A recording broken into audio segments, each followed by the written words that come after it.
This unassuming little restaurant right here on Cervantes Street in Pensacola was the site of the capture of one of the country's most notorious serial killers. Ted Bundy himself was captured right here in Pensacola, Florida. But Pensacola and the Panhandle in general has seen its fair share of true crime.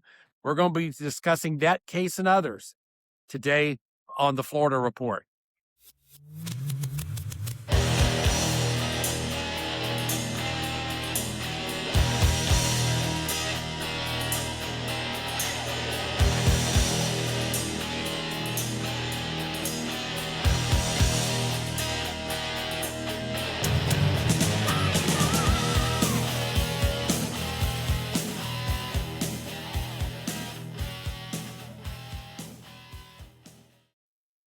So, welcome to our Law and Order episode here on Making Waves, the Florida Report. You know, I served in the Florida legislature, and I can tell you, Florida is definitely a law and order state. But despite that reputation, we somehow have made notoriety over the years for having some very bizarre cases, including some famous murders. It doesn't take long to think back and remember the tragic story of Kaylee Anthony. We've also had the notorious Black Widow killer up here in the Florida Panhandle, and who, of course, could forget the serial killer Ted Bundy. And ladies and gentlemen, these are just the cases that you know about. These are just the cases that made national news. Each individual county in the state of Florida has its collection of oddities and strange crime stories. In fact, my guest today is an author who actually wrote this book about cases up here in the early 20th century in the Florida Panhandle. His book is called Mayhem in the Florida Panhandle, and I'd like to welcome that author today, Richard Wood. Rich, welcome to the podcast. Well, thank you, Doc. Pleasant to be here. So, Appreciate it, Richard, man. you and I have known each other for a few years. Yes. Tell me how you became interested in this sort of in this sort of narrative. Are you a crime buff who just became interested in a certain period of history, or are you a history buff that became interested in local crime? Well, I am a history buff, but and I've thought about this, and I think it's because when I was a young man, like 11 or 12, my grandfather had a stack of these startling true detective magazines, and I devoured those things. And also, I read like all the old Perry Mason books when I was a kid. And I don't know if that triggered something, but ever since then, I've been interested in true crime, and the local stuff really intrigues me. And I think it has an effect on how the community grows as much as like a famous judge or whatever. That all these things tie in together to create a community, and the the culture of that Well, community. I tell you, it's a fascinating read. I got this book from you, and of course, you may remember when I was in the state legislature, I gave this book to every single state senator and state representative, including Governor Ron DeSantis. So a lot of people in Tallahassee, Richard, have read your book. Yeah, We got I so hope they many liked it. compliments on it. Oh, everyone loved it. Very interesting read, but maybe you could answer the question: why does society seem to have an intrigue in these sorts of cases? What's the attraction? Well, I'm not sure, but I'll tell you one thing that does get me is that all the fans of the true crime genre and everything, 70% of them are women. So I don't know if they're looking at an instruction manual or what, but yeah, the women seem to really love it. And my Facebook group is a majority of women. I got uh Panhandle Mysteries and Mayhem on Facebook, and it seems like the majority of the people that are on there are female. So I don't know. I never would have guessed. Yeah, yeah, yeah. So I really don't know other than it's just something like I'm never going to go out and commit a crime like that, but it interests me what makes other people do. Yeah. So Well, and and it seems that every case in your book revolves around the early 20th century, yeah, which a lot of us nowadays we can't really relate to. That was a different era. You're talking about right after the Wild West. I mean, these Yeah. are literally almost post Billy the Kid days where you had the Wild West. You had a different idea of justice. Uh, did you find any of that in any of your readings here in Western Florida? Was there this sense of vigilante justice, or Oh were there yeah, posses in the making? absolutely. I mean, Santa Rosa even back then was a good sized county. Before 1915, it was half of Okaloosa County too was part of Santa Rosa, and Mm, they had a sheriff and maybe one or two deputies for that whole area. And then, like up in Munson, there was a constable. I think in the Pace area there was a constable, and maybe down in Holly there was a constable. But this was for law enforcement, right? So people took matters into their own hands a lot, and also people got away with a lot. As long as they didn't get drunk and confess, or someone actually see them do the crime, it was pretty easy to get away with things. And I mean, Milton. I live in Milton, and Milton especially. I found. I mean, they had a shootout on down in the town square back in 1891, where John Wesley Penton, who was the sheriff in Andalusia and killed a man and was sentenced to prison, but he didn't show up for his sentencing. He fled down to Milton where he had family, and a posse from Alabama came in and ended up killing him during the process of trying to take him into custody. And that was right downtown, people shooting every direction, and there's no telling how many shots were fired. And anyways, yeah, um, in the early part, I mean, like you said, there was no forensics. The sheriff was usually just a local guy with some power. He had no police background. I mean, in the early days, we had the axe murders in 1906 in Allentown, where a whole family was killed mm. and their house burned down. Well, Whoa. it's unsolved to this day. And the way Mm, they tried to solve it was they took up a community collection of money, and then they would put an ad to have a private detective come down and do the investigating. And they would get all kinds of fakes, people just coming down to steal the money. So they did have someone come down here, but he didn't solve it either. So it's like it's still unsolved today. There are theories, but wow. yeah. But yeah, so that thing happened. Unbelievable. Sheriff Mitchell, when he became sheriff, he actually in the late 20s, early 30s, he did go away to a FBI training course for fingerprints. But up until then, there was no forensics at all. Mm. So yeah, it was strange or amazing how people get away with anything back then. So like you say, things had changed so much, I mean, compared to our era. Yeah.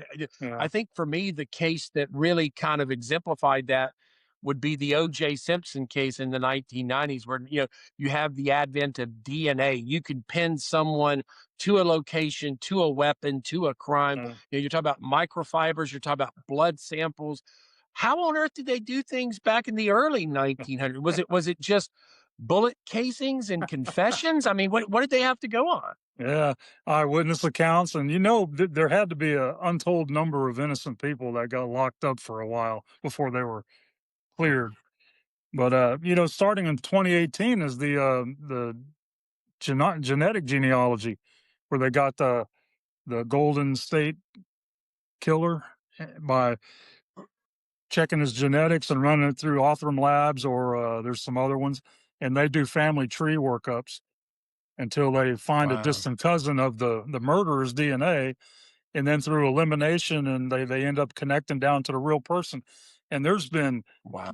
well over 100, maybe more, old murders been solved because of this process, including one in Pensacola that was 30 something years after she was murdered. Her killer was arrested. Wow. Well, Yeah. there's a particular case in this book right here that interests me. Now, as you said earlier, you're from right up the road in Milton, Florida. I'm down here in Navarre, Florida.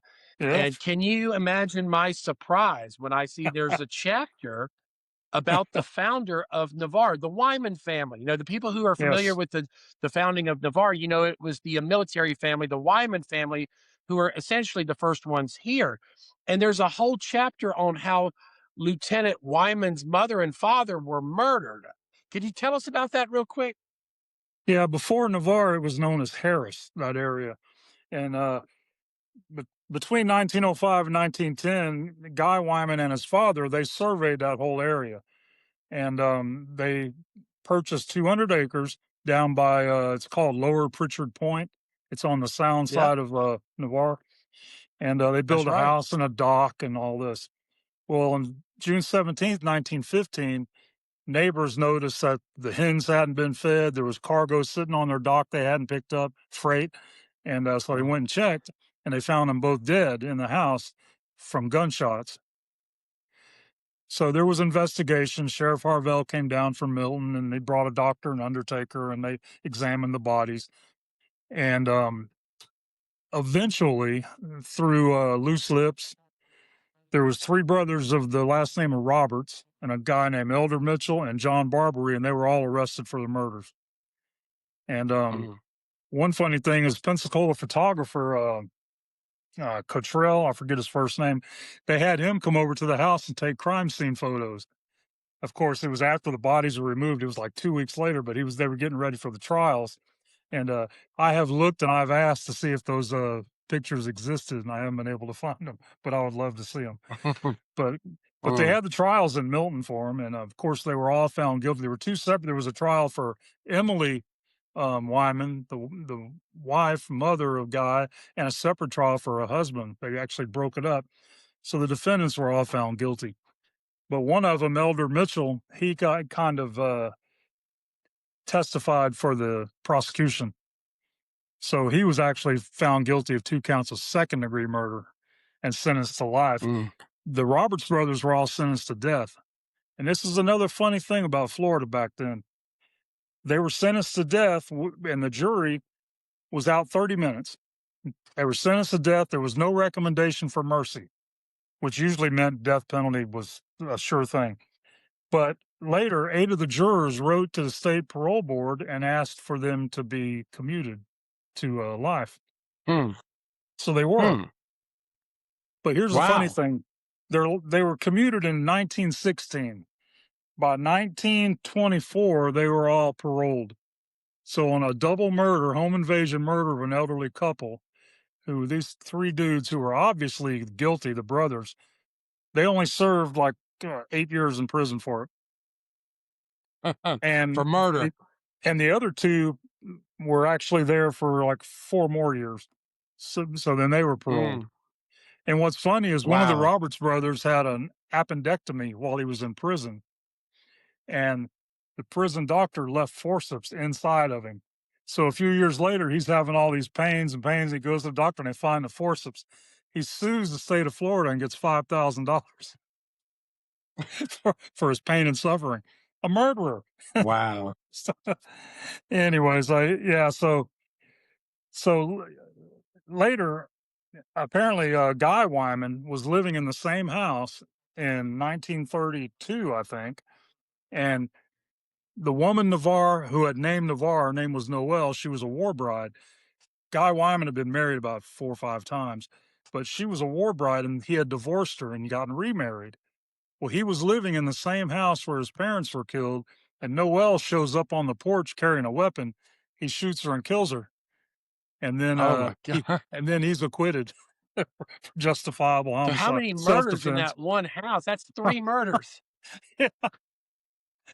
And whoever's Wow. living on that spot of land, the house is no longer there, but they probably have no idea that where their house is sitting, there was all this stuff happened.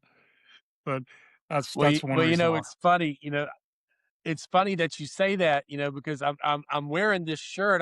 I'm wearing this shirt for Yes. a reason because I planned on doing this interview with you live from the Lizzie Borden house up in Fall River, Yeah. Massachusetts. That Yeah. place is now a bed and breakfast. Yeah. Unfortunately, my trip got canceled, and I'm broadcasting instead from right here in beautiful Florida.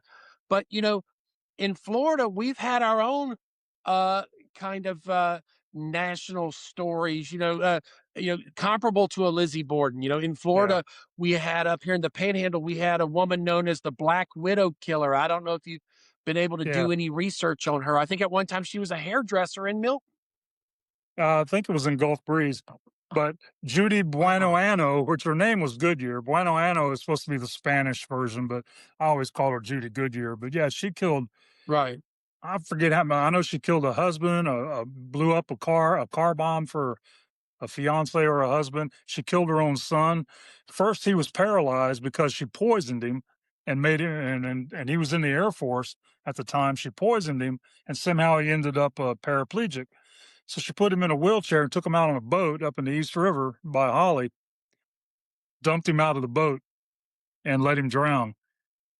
All for Wow. insurance. Every motive was all for insurance money. And Wow. and Well, well, and that's how she got the name the Black Widow yeah, Killer. But yeah. then, we have a story that can even top that up here in the Florida Panhandle. I think a lot of people from our generation, they recognize the infamous name Ted Bundy. And I don't think many people know, Richard, Ted Bundy was actually apprehended right here in the Florida Panhandle in Pensacola, Florida. Do you know a little bit about that? So I think you have a good friend that was involved in that. Yeah, I'm a good friend of mine is Norm Chapman. He was chief of police, but before that, he was a detective, and he was the first detective to interview Bundy after he was arrested by Officer David Lee. And they didn't even know Bundy's real name at the time.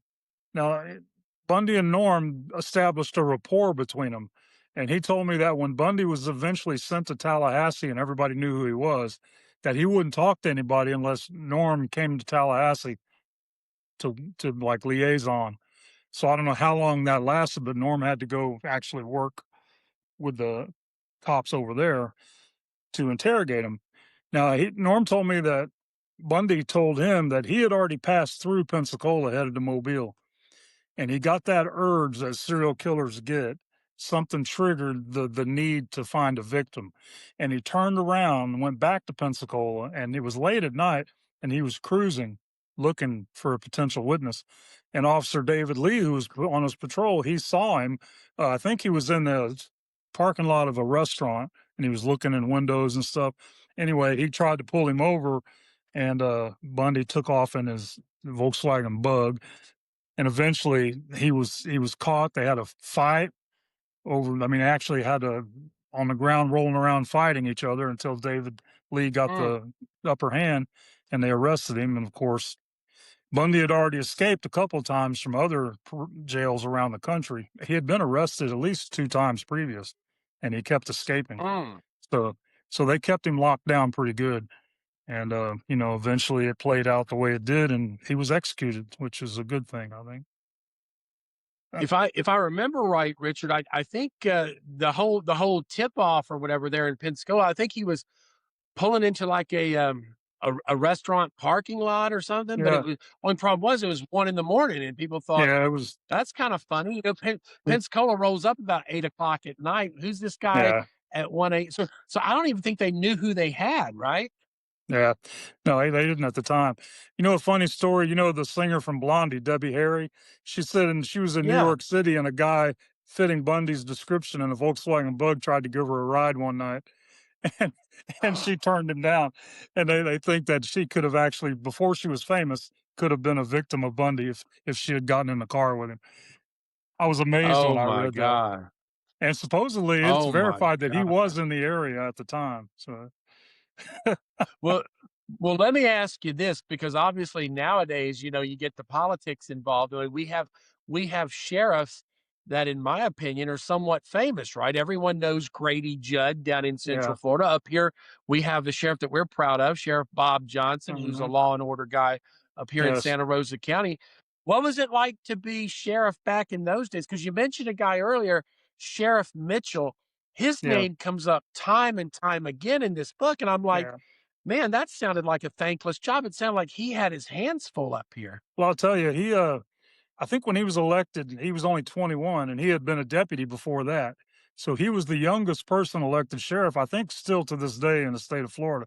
And he was a 3-term sheriff. And during his time, he had the famous Aubrey Gaynor drive-by shooting, and then the richest man in Santa Rosa County, um, Babe Collins, he had a drive-by on him where he was shot over in East Milton, and those murders were Mm, connected, but they were told they're still mm, unsolved.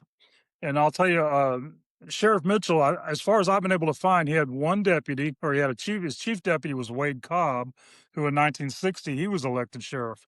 So And there may have been another deputy scattered around somewhere, but basically, this was the police force that had to solve these, you know, crazy murders. And a predecessor of Mm, Mitchell's was Long John Collins, who was the brother of the murder victim, Babe Collins. And he wasn't happy with the investigation. And so he tried to do the investigating on his own. And it did lead to a trial of a guy named C.B. Penton, who was acquitted. And then so it's never been solved. But so mm. that's, that's one of the things. That's old Milton for you. But yeah, but Sheriff, let Well, me tell you about Sheriff Collins. Let me tell you something about Sheriff Mitchell, though. He uh, yeah. he was running for a fourth term, and he at the same time he was suing the county because the people in the inmates in the jail, the sheriff had to pay for the food and all this, and he was supposed to be reimbursed by the county commission. Well, he didn't feel they were reimbursing him, so he filed a lawsuit against them. At the same time, he's running for reelection. And by the way, his son is Clay Mitchell, the lawyer in Pensacola, and was a How about judge and that? lawyer. Yeah, Wow. that's his son. Yeah, so How about he that? had quite a life as a law enforcement in the Panhandle.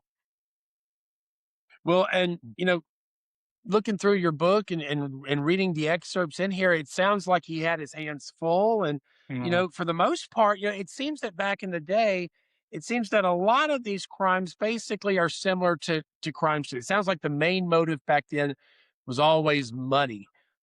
Did you ever find any motives that you thought were interesting? Are there any love crimes in here or anything like that, or any kind of revenge motives or anything like that? Well, I'm sure there are. I'm pretty sure that the Babe Collins drive-by in East Milton was revenge for the Aubrey Gaynor killing, and Wow. because Gaynor was a bookkeeper that worked for Collins, and Collins was under investigation by the Florida tax revenue department, and there was a mysterious fire in his offices and warehouse where all the books were burned, and supposedly Gaynor had given information to the tax authorities. So the killing of Collins is thought to be a revenge killing, and but like I Wow. said, no one was ever prosecuted. There was arrests made, but then they were freed, and there was no real prosecution. So Well, let me tell you what I like about the book, Richard, because I mean, you went through meticulous detail in your research. In other words, there's no assumptions made on your part. yeah, This isn't a fantasy land book. Everything in here has references, it has documentation. Where uh, possible, it looks like you tried to find actual testimony from actual witnesses. How hard is it to research cases that are basically cold for almost a century? I mean, was yeah, it difficult to find the sources for this?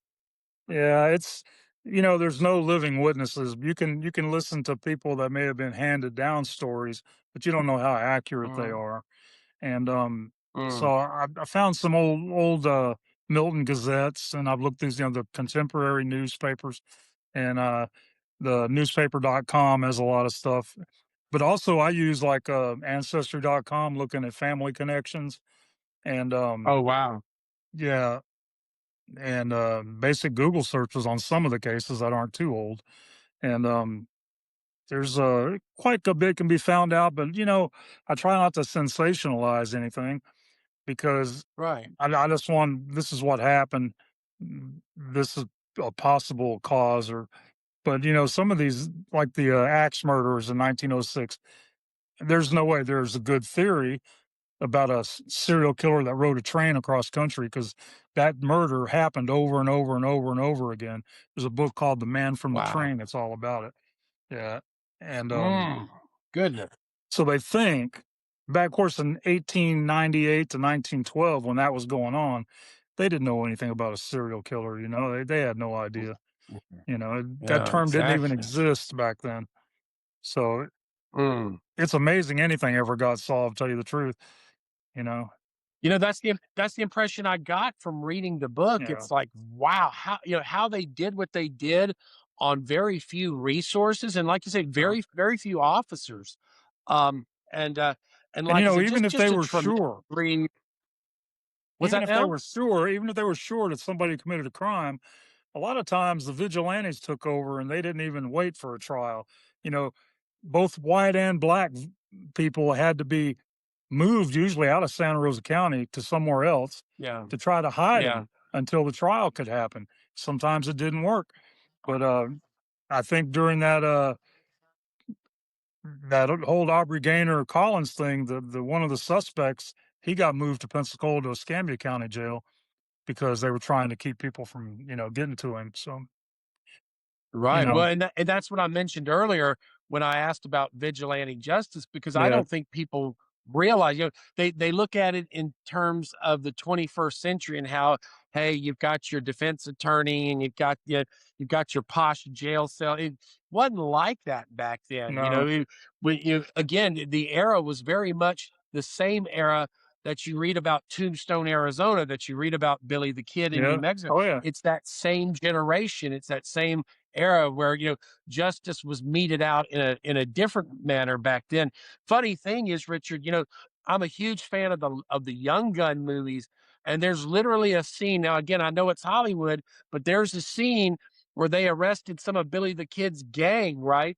And they're in the jail cell, and the vigilantes come for his gang in the middle of the night, and the sheriff is sitting there. He opens the door to the jail and he says, "I command you in the name of the law to stop."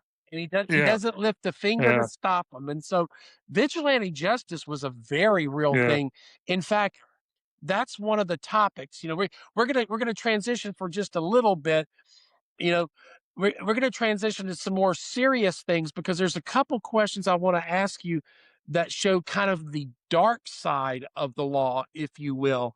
And one of those things, when we talk about vigilante justice, we also have to remember that this was a post Reconstruction world mhm. back then in Florida and particularly Northwest Florida. Did you come across any stories or anything that sounded racially motivated? Did you come across any stories of any lynchings that might have happened up here in the Panhandle? Yeah, there's a few. The two really infamous ones were in both of these cases, the alleged killer, both black men, were taken from the jail in downtown Pensacola, taken out into Ferdinand Plaza and lynched and shot. I mean, hung from a light pole and then Mm, shot. Now, mm, most likely they were both guilty, but they didn't have a trial. I mean, there was totally, mm, outside the law. And the first one was a guy named Leander Shaw, who um, attacked and killed a woman over in Gull Point, Pensacola area, and they caught him where he was trying to at the bridge where he's going to cross Bayou Tejar, and he had the murder weapon on him, and he was cleaning a bloodstained shirt when they caught him. So, but they took him in there, and like that night, he was in the jail. 1,000 people there around the jail. Storm. They'd made two attempts. The first attempt, they were fought off. The sheriff was there. Sheriff Van Pelt was there. His brother was there. They had a bunch of deputies all up on the second floor and actually shooting into the crowd. And there was I want to say there was like at least 8 or 9 people that were killed, other than the victims of the lynching. And wow. yeah, and the first attempt to get this guy was unsuccessful. So they made another attempt a few hours later, and some of the mob went around behind the jail, scaled the wall, and forced their way in. Seems like the cops would have had somebody back there watching the back, but they didn't. And they came up to the front and basically took all the cops, knocked them, beat them up, knocked them down, got the keys, unlocked the door, and brought him out, brought Leander Shaw out through the front, straight across to the plaza, and hung him up. And then they think there were like Mm, 500 shots shot at him. And then they just leave him hanging there and disappear, just dissipate, you mm, know. mm, Yeah. But mm. then you figure this was on late July 1908. Well, then just a few months Okay. later, in April of 1909, a man named Dave Alexander was arrested for killing a cop, an officer Carter. And he was most likely guilty, according to witnesses and stuff. But man, you'd figure that the police would have more security at the jail. Now, they only took 50 men this time of a mob. to drag him out of jail. Same thing, hang him and shoot him and leave him hanging there. And oh, in both of these cases, I think there was one arrest made and the guy was acquitted later. So there was nobody punished for these. Wow. The governor of Florida at the Yeah. time, Gilchrist, he said there was going to be an investigation and all this, and but I guess nothing ever came of it because they did arrest one guy for taking a picture of Leander Shaw as he was hanging and making postcards out of it and selling them. Well, he was arrested, Mm. and I don't know if he got any jail time, but he was arrested and something happened to him. But the murders go free, but a guy who took pictures gets arrested. It's amazing. Yeah, and of course, I'm from Mississippi, so I'm Yeah. used to stories like that in Mississippi. Obviously, they made movies about stuff like that. It's just the travesties of justice that can happen back in that era. Yeah. While we're talking about vigilante justice and kind of the dark side of this, uh, you know, we're gonna bring it up to the modern era for a second, Richard, because even in today's day and age, right? You'll pick up the newspaper, you'll go on Facebook or what have you. There's always people complaining about the police, especially where we live. People would call it the good old boy network. Uh, in your research back in the early 1900s, did you come across any evidence of any of that sort of behavior, where maybe they knew who did a crime, but they kind of got off pretty easy, or the sheriff at the time maybe didn't do his due diligence? Did you ever find any evidence of a good old boy network back there when it comes to law enforcement? Um, Nothing specific, but I'm sure it happened. I mean, the sheriff in those days was the all-powerful guy in the county. Pretty much what he said went, Mm, you know. So if he had the ones he didn't like and the ones he did like, that there was some preferential treatment. And mm, I think personally, from what I've read, I think that the whole Babe Collins drive-by in East Milton, I think the sheriff knew all about it. I think he knew who did it. mm, We had Frank Penton was a deputy back in like 1910, 1911. And you're talking about the Wild West earlier. Well, he had at least two confirmed shootings in downtown Milton that he got away with, and a third, possibly, most likely, he did it. And it all involved a federal trial in Pensacola for depriving a guy named Felix Corbin of his civil rights, and because they kidnapped Corbin and took him up to Bruton, put him on a train to send him to Georgia for a crime he was wanted for in Georgia without any proper paperwork, extradition and stuff. So they it was claimed that they violated his civil rights. So, anyways, it he ended up, after he was no longer deputy, he got a job as chief of security at Pensacola Shipbuilding. And in 1920, he got in an argument with his roommate over a woman and was killed. So I'm just thinking that, you live your life, in such a violent manner, killing, whoever you want. And then it's just fitting that a few years later, someone shoots you and does away with you. Anyway, by the way, all these people yeah. are buried in the Milton Cemetery. So Wow. Well, and that seems to be what's that on the cover of the book, right? that's the Milton Cemetery. We got Martha Beck Wow. electrocuted at Sing Sing. She's buried there, one of the Lonely Hearts murderers. And we Wow. have a much later case of a guy named Mike Lawrence who died on death row in Florida. He was supposed to be executed, but he died first. He's buried in the Milton Cemetery. We've got John Wesley Penton, the one that was killed in the shootout in 1891. He's buried there. Aubrey Gaynor's buried there. Long John Collins, they're all buried there. It's pretty fascinating when you walk around and you see all these names, and if you know something about the history, and it's just I enjoy it. What can I say? I always remember, with being a little kid, you'd see the commercial on TV for the Time Life books, about the Oh yeah, Wild West, back in this yeah, era, and they would always mention John Wesley Hardin, the man yeah. so mean that he killed somebody for snoring. Did John Wesley Hardin ever come through our territory? He was actually captured at the train stop in Pensacola, the train station. He was hiding out in Wow.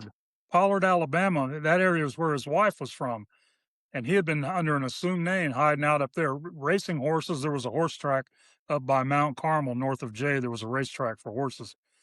So he was raising horses, doing all living his life, wanted for multiple murders in Texas.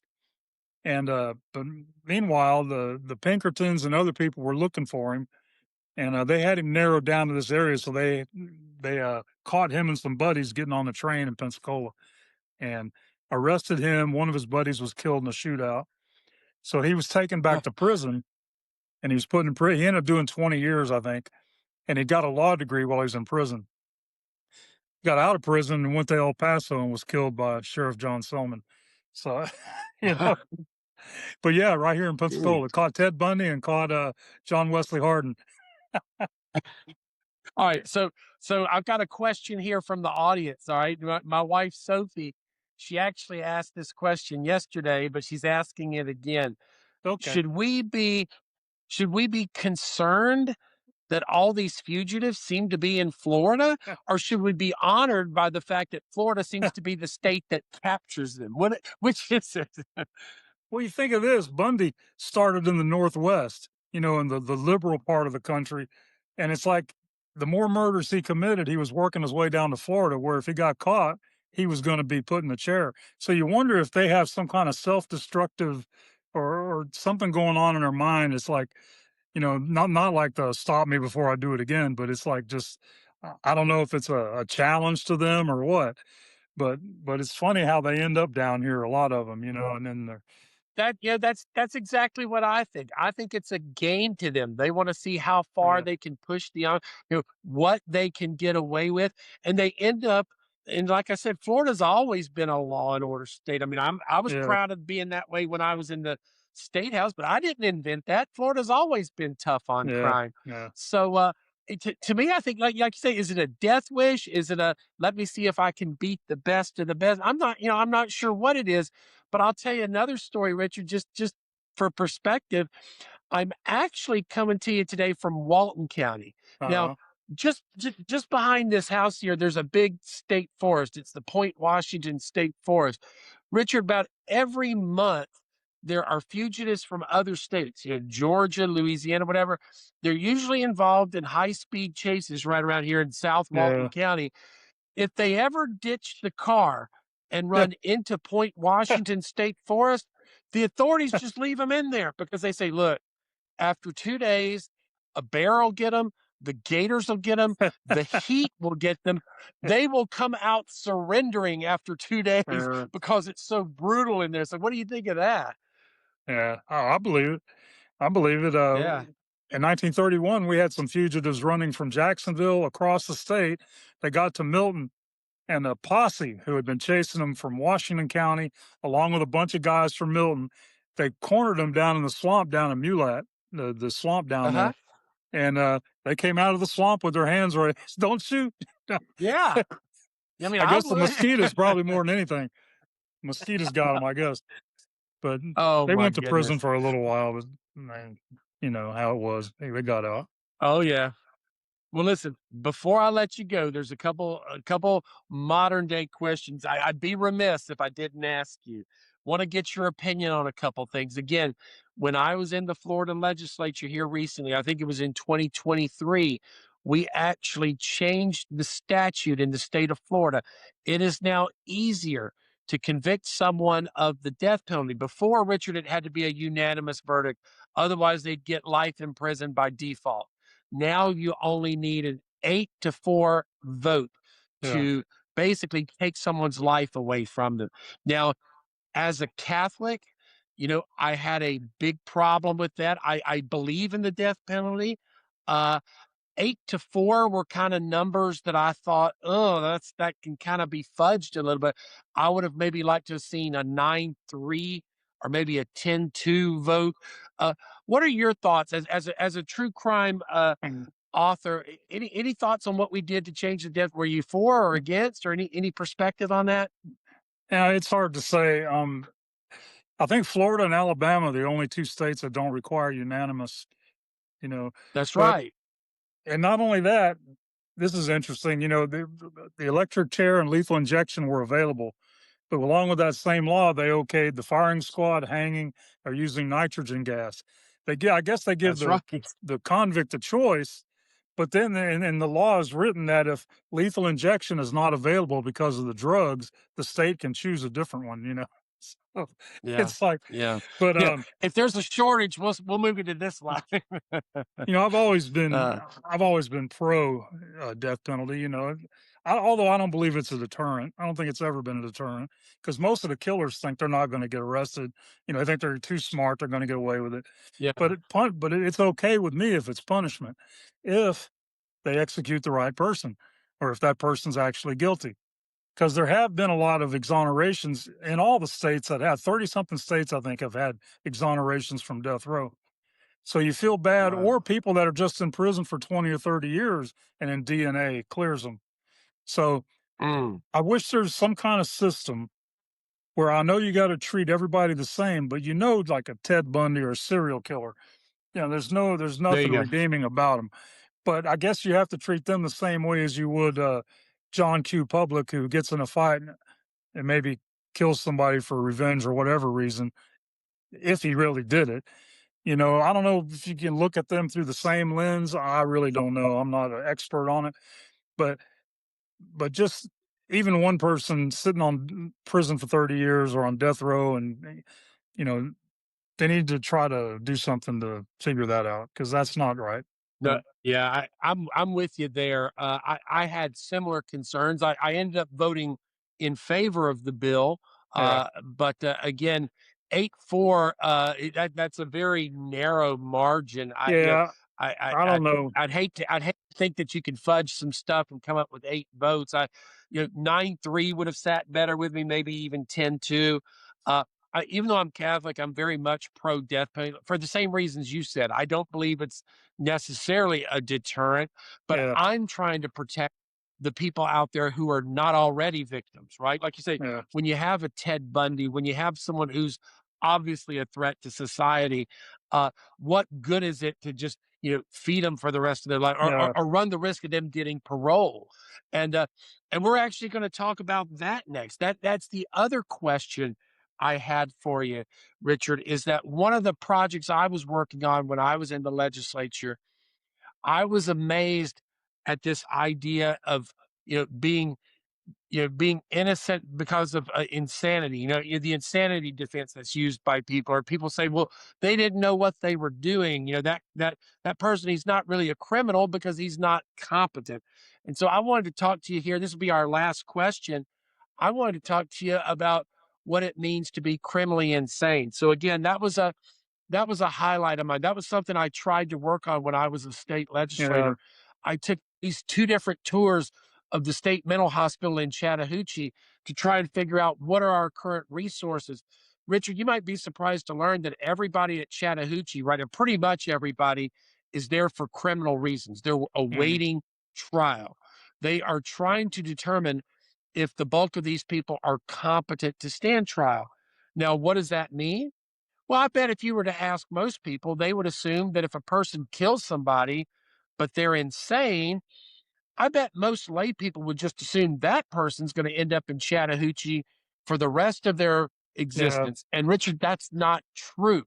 The actual law, and it varies from state to state, right? So be grateful you live in Florida, because in other states it's even more liberal. But in Florida, the state has a finite amount of time to make someone competent. In other words, even the best psychiatrists in Florida, if you have a guy who's a Ted Bundy, let's say, if they're a multiple murderer, you have 5 consecutive years, 5 years in a row to restore somebody to competency, or you got to let them go. Can you believe that? Now, another option is after the 5 years, after the charges are dropped, you could pursue a civil action to keep them in Chattahoochee. But more often than not, these people are let back out on the streets if they're not rendered competent. And I didn't know if you realize that. I don't know if many lay uh, people you realize know, that. I'm not a psychologist, but it seems to me like how can they find someone say that he's criminally insane, and then 5 years later, all of a sudden, oh, he's cured? No, it's got to be Yeah. like through medication, and then when they get out, they just quit taking their medication, and they're right back to where they were. I don't understand. I mean, there's many cases where people have been sent to Chattahoochee, I can't remember the guy's name right now, but I wrote about one back in the '60s who killed two teenage girls in Tallahassee. Went to Chattahoochee for a few years and was released. And then he got a job as an Yeah, armed yeah, security guard in exactly. Pensacola. And now he's gone. Nobody knows where he is. Of course, he's old now. He's probably in his early 80s, but still, you know. So, anyways, Well, and that well, and that's why people can read the New York Post and they hear about up in New York City, this guy with a long rap sheet, he'll yeah, shove people in front of a subway, yeah, and then 2 weeks later, he's back out on the street. What's happening is they are finding these people crazy, and they're saying, "Oh, he's incurable," and so they don't keep those guys forever, which in my opinion, they should. yeah, That's what I was trying to fix when I yeah. was a state legislator. I was trying to find a way for, again, to protect the rest of us. If you have someone who's unfixable, who's just going to kill and kill again, who's just going to keep pushing people in front of subways, lock those people up in Chattahoochee for life. Or I, they I should think most have people assume that's happening anyway. specially constructed like supermaxes or something, where you can Yeah, like a for the criminally insane, for the actual psychos. I mean, I know in the old days that was abused a lot, but I think through modern surveillance systems where you can make sure someone's not being mistreated, they can lock them away, and then remove the threat. But right. then But they're well, not and going to then do there's it. the issue. Well, and then there's the issue you brought up earlier is these hardened criminals, you know, they know how to play this. I'm Yeah, not a psychiatrist, but as a family doctor, I went through psychiatric training. That yeah, was part of my residency. I worked in VA psychiatric hospitals, I worked in other psychiatric facilities as a physician. You would have patients, Richard, who knew, hey, mhm, I'm going to play crazy. I'm going to purposely not answer that question right. You can see him playing the yeah, game.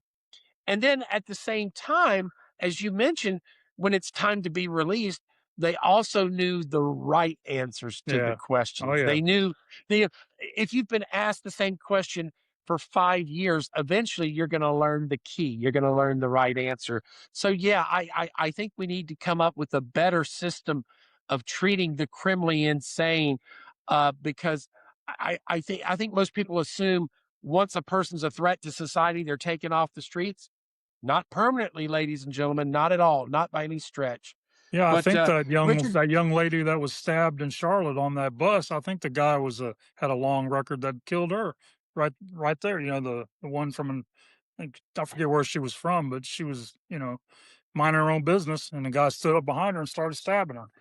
yeah, I yeah, don't, yeah, he shouldn't have been out exactly. on the street, but oh well, I We don't actually know. had I hate to bring it up, but we actually had a case here in Navarre while during my time as a doctor in Navarre. We had a teacher, a beloved teacher at one of our public schools down here in Navarre. She was stabbed to death by her son, who Oh was yeah, psychotic, yeah, and I believe he actually came up for parole recently. I don't know if he got it or not, but I'm thinking, my God, this kid is a murderer. Even if you say, "Hey, no, we fixed him. He's good." Yes, there's got to be some sort of price to pay, if you ask me. yeah, If we can't run the risk of him having a break again. I mean, yeah. that's just my opinion. No, I agree with you. Got to keep them out of society, keep them separated. You know, but Well, listen, I'm gonna I'm gonna make everybody who's watching this podcast, Richard, you're gonna love this because your book is such a great read. Like I said, I had such a great time pouring through the chapters. And again, it's well written. The print is a good size here. There's several different chapters in here, several different anecdotes telling you about different cases in the Panhandle. I'm going to do a deal, Richard, right here on our podcast today. So, Richard Wood's book, Mayhem in the Florida Panhandle. If you've watched the podcast and if you've enjoyed these stories that Richard has shared with you today, I've got about a dozen of these books in my medical clinic. So, number one, if you're a patient of mine, next time you come in the office, ask for a book from Richard Wood. Like I said, if I have any of the 12 left, I got this I one will too. gladly give you a copy. What's That's that you about got Martha. there? That's about Martha Beck, the Lonely Hearts murderer. I got this one too. Yeah. So Oh my God. Now and where can our viewers get uh, that? Scratch Ankle Books in Milton has them on by the old Winn Dixie on the bypass. Like they've got them in there. Fantastic. So and Well, I had them on Amazon. I'm not sure if they're still there because they change things all the time, about wanting you to reformat, and I got tired of messing with them, so I don't know. I hear So, you. Well, but I I just happen to have I just happen to have a spare dozen because, like I yeah, said, this was actually yeah, my gift back in 2024. We legislators at the end of session, we like to give the other representatives and the other senators, we like to give them a gift that kind of uh signifies, the districts we represent. Sometimes you get a bag of peanuts, sometimes you get a mug or something like that. I said, let me tell you guys who you're messing with from District 3, right? This yeah. is I what remember happens in autographing District all those. 3. That's right. So I've got a dozen that were left over. I guess I can't count the number of representatives. So if you're a patient, come in and ask for your free copy. It's yours. Or if you're watching this podcast, direct message me, Dr. Joel Rudman, or you can respond to the YouTube video, Making Waves the Florida Bring in the comments below. Let me know you want one of these books. If I still have a couple in stock, they are yours free of charge. Just like I said, just drop me a message in the comments below because this is a great read. Richard, like I said, I'm so glad that you agreed to come on the show, even though I'm not at the Lizzie Borden house like I'd planned on being. You're still you were still a great person for here it is, Yeah. 4th of July weekend, and you agreed to sit down with me. Uh, Oh yeah. any last words or any final comments to the people out there who may want to know what life is like back in the 1900s in the Florida Panhandle? It was wild and woolly. But you can go to my Yeah, it Facebook group was. is Panhandle Mysteries and Mayhem is on Facebook. And also I have a blog called JudgingShadows.blogspot.com where I put some of my stories on there. And either one of those, and you can contact me through either one of those if you have any questions or want to add anything to any of these stories. See, I'm always looking for input from people that might know something about them. So, you know, Well, I tell you what, growing up in Mississippi, like I said, there were a lot of stories to tell in Mississippi. yeah. Mississippi has a very turbulent history. And a lot of those stories are nowadays coming to light, and it's very eye opening and very interesting. And obviously, you got to make things right. It's definitely an interesting read, Richard, what you're doing here in the Florida Panhandle to let people know, because, like I said, it was a totally different era. Some very strange cases in here. There's the guy who was hung twice. I thought that was an interesting read. Uh, but like I said, Richard, I'm happy to have you on. Thank you for sharing some of these anecdotes with us. And again, for anybody who wants a copy of Mayhem in the Florida Panhandle, they're going fast. I've got 12 left. Send me a message down below. Richard Wood, thank you for joining us today. All right. Thank you, Doc. And see you around sometime. Hey, you bet. I'll see you on the Saturday meeting. There you go.